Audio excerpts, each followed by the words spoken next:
السلام عليكم ورحمة الله وبركاته. ازيك حبايب قلبي، عاملين ايه؟ يا رب تكونوا بخير وصحة وسلام. وحشتوني جدا جدا جدا. عايزة اقول لكم متوترة جدا من فتحة الكاميرا تاني، لاني انا غبت كتير قوي. انا غايبة بقالي يمكن سنة. غبتي بقى ليه وايه اللي حصل والكلام ده، كل ده هنحكي فيه. المهم انتوا طمنوني عليكم، ازيكم؟ تنزلوا دلوقتي في الكومنتات تقولوا لي انتوا عاملين ايه، ويا رب تكونوا بخير ومتابعيني. وحشوني جدا. وعلى فكرة انا ما سبتش اليوتيوب نهائي، لا انا واخده بالي جدا من القناه وبشوف مين اللي جديد. طبعا برحب باي حد جديد او لسه جديد على قناتي، برحب بيه. نورتني وشرفتني. طبعا كنت غايبه ليه والكلام ده هقول لكم عليه، هقول لكم حالا. بس قبل ما ندخل بقى في الكلام الكتير قوي ده، عايزاكم تعملوا لايك للفيديو ده وتشجعوني عشان نرجع اقوياء تاني للقناه ونفسي تتفتح تاني. واقول لكم على سبب غيابي، يلا اعملوا لي لايك ورحبوا بيا بقى في دلوقتي في الكومنتات علشان نتشجع والكلام ده كله، الكلام الحلو قوي ده اللي وحشني. طبعا لو اقول لكم انا عندي قد ايه في القناه، كلكم وحشتوني جدا جدا. هتلاقوني بقى بتلفت يمين وشمال عشان بنوتي بقى عماله بتتكحرت حواليا، مش سايباني، ربنا يخليها لي ويبارك لي فيها. فهي بقى ايه، مستغربه، ما شافتنيش خالص ان انا اصور او الكلام ده. فهي مستغربه، هي ماما بتعمل ايه. فطبعا هي السبب ان انا اصلا اتعطل ده كله عن القناه، فهي السبب. هحكي لكم ليه طبعا. على مدار الفيديوهات كل الكلام هيجيب بعضه، وهقول لكم انا غبت ليه وكان في ايه. اولا انا طبعا في اخر فيديو نزلته لكم يعتبر من شهور كتير، ده كان اخر فيديو كنت غايبه قبله اصلا. كان الفيديو الاخير ده اصلا انا جالي رساله على الجيميل ان قناتي هتتوقف زي ما انتم عارفين، او الناس القديمه على قناتي عارفين ان انا قناتي كانت مفعله اعلانات ومفعله ربح. بس ما كنتش لسه خدت منها اي حاجه اصلا. كنا لسه في البدايه وانتوا عارفين انا تعبت فيها قد ايه اصلا قناتي دي، وياما اشتغلت عليها. والناس القديمه هتبقى عارفه حاجه زي كده، ان احنا ياما سهرنا مع بعض على اللايفات والكلام ده كله علشان نفعل، وفي ناس كبرنا مع بعض واللي كمل ربنا يوفقه. واللي زي بقى حصل مستجدات في حياتي وكده، هي اللي وقفت ان انا اكمل او عطلتني، وانا برضو تكاسلت شوية حلوين. بس كان الحمد لله يعني كله كان خير. طبعا لما حصل الفيديو الاخير ده لما نزلته لكم كان فاضل نص ساعة ومديني، يعني كان قبل الساعة 12 لازم انزله علشان القناة كانت هتتوقف خلاص، هتتوقف اعلانات. فالنصيب انا عملته، قعدت اطول في المده. لا ده اكيد بيهزروا، اكيد مش جديه الرساله دي اللي من الجيميل.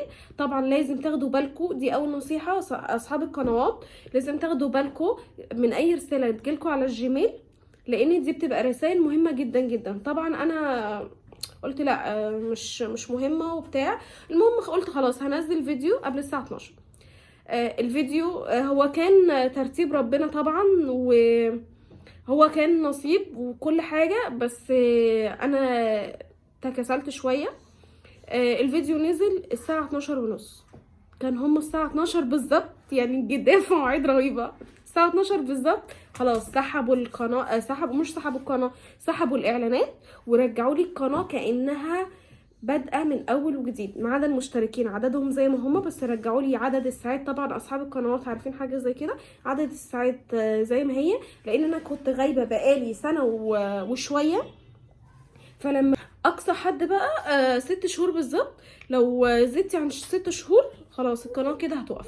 فالحمد لله انا كنت قعدت اصلا سنه، وبعد السنة كمان قعدت شوية، لان طبعا كان زي ما قلت لكم في الفيديو الاخير كان في الحمل بقى وكده، وحملي كان متعب شوية. لاني هحكي لكم برضو في فيديو لوحده، هحكي لكم تجربتي بقى مع ايام الحمل والكلام ده كله. بس كنت تعبانة زيادة عن اللزوم، ما كانش يعني، كان في لخبطة جامدة وكان في ظروف صحيه، فده اللي كان بيخليني يا دوبك اللي هو وقت الحمل انا بعمل اكلي وبدخل انام. كان دكتوري طالب مني ان انا ما اتحركش، فالحمد لله. بس يا رودي رودينا بقى، بصوا اتعودوا على رودينا، خلاص اتعودوا على رودينا ودوشة رودينا. بس فكان الدكتور طالب مني ان انا اريح، فالحمد لله انا بقى يعني سمعت الكلام وريحت شويه حلوين. ريحت يعني ريحت، اللي هو اصلا بعد الحمل فتره الرضاعه كمان ريحت فيها شويه. بس هو الواحد اصلا بيبقى داخل الموضوع بشغف جامد، ولما بيحصل ان انتي تنقطعي شويه بتلاقي نفسك هديتي بقى، الشغف ده بيقلل، بيقل يعني. فالحمد لله. بس الحمد لله الواحد بقى وقع على نفسه شويه وقال لا ما ينفعش بقى الحاجه اللي انا تعبت فيها او الحاجه اللي انا والحاجه اللي انا حباها اسيبها كده، لا خلاص لازم ارجع لقناتي وطبعا وفانزاتي حبايبي اللي وحشوني جدا. طبعا الناس بقى اللي هي ما تعرفنيش او جديده على القناه، انا اسمي انجي. طبعا بقى عايزاكم ترجعوا لفيديوهاتي القديمه وهتعرفوني بقى، ومع الفيديوهات التانية هتعرفوني اكتر ان شاء الله. رودينا عماله تلعب في الستاره، هي ما بفردش الستاره دي غير ما بيكون مثلا عندي ضيوف، فهي مستغرباها اللي هو ايه ده الستاره الجديده دي. بس فالحمد لله يعني، ربنا يبارك لنا في اولادنا يا رب. بس بقى يا جماعه وان شاء الله شجعوني انتوا بقى، وطول ما انتوا بتشجعوني طول ما انا هعمل. بس فكروا بقى لما حصل كده، فانا بحاول ان شاء الله ارجع الدنيا تاني، وترجع الساعات برجع اشتغل عليها تاني من اول وجديد للاسف. ودي حاجه متعبه جدا، انت حاجه انت عملتي عليها وقعدتي شهور عقبال ما تفعليها، والكلام ده كله كان فيه توتر اعصاب واللي ساعدوني كنت ساعتها، وانا عايزه اقول لكم ولاد اختي الصغيرين كانوا بيساعدوني فيها، ربنا يبارك فيهم يا رب. ووالدتي ربنا يخليها لي، فكنا بنشحن كمية باقات رهيبة علشان القناة يعني كانت تتفعل والكلام ده. فان شاء الله يا رب يعني نرجع للقناة في تفعيلها تاني، وما يحصلش دروبات تاني، ونفضل مع بعض. وان شاء الله بقى عايزاكم تدوني افكار فيديوهات علشان ارجع اعملها، لان افكار الفيديوهات بتاعت الروتين مش عارفة بقيت احس ان هي مهروسة قوي وكترت قوي، وبقى فيها عليها جدل كتير. فطبعا مش الكل كده، بس بقى في جدل كتير قوي في قناة الروتين والكلام ده، فالواحد مش حابب او مش حابب يكتر منها يعني، حتى لو عملها يبقى عملها على حاجة بسيطة، مع ان احنا كنا يعني طبعا في اصحاب قنوات محترمة، بس في قنوات برضو يعني سوقت صورة الروتينات والكلام ده. فاحنا هنحاول على قد ما نقدر نبعد عن الروتينات، ونعمل حاجات جديدة، علشان انا حابة اصلا اغير في المحتوى بتاعي واعمل حاجات جديدة على قناتي.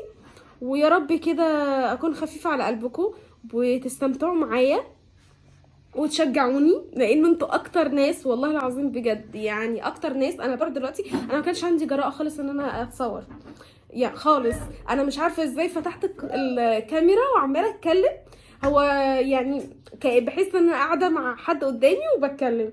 فربنا يخليكم بجد ليا، وان شاء الله عايزاكم بقى تشجعوني في الفيديوهات وكده، وطول ما انتوا بتشجعوني طول ما احنا هنشتغل مع بعض، وهوريكم بقى الجولات وحياتي ورايحه فين وجايه منين والكلام ده كله. فقولوا لي بقى انتوا وحشتوني، انا وحشاكم زي ما انتوا وحشتوني، واكتبوا لي تحت في الكومنتات. بس بقى وحابه ان شاء الله ايه يا دودو، حابه ان شاء الله بقى كده نتعاون مع بعض، ولما انتوا تقولوا لي على افكار اكيد هنفذها على طول، وهشوف ايه المناسب وهنعمله مع بعض، وخير ان شاء الله. وبشوفكم على خير جميعا، ومع السلامه، انتظروني، سلام.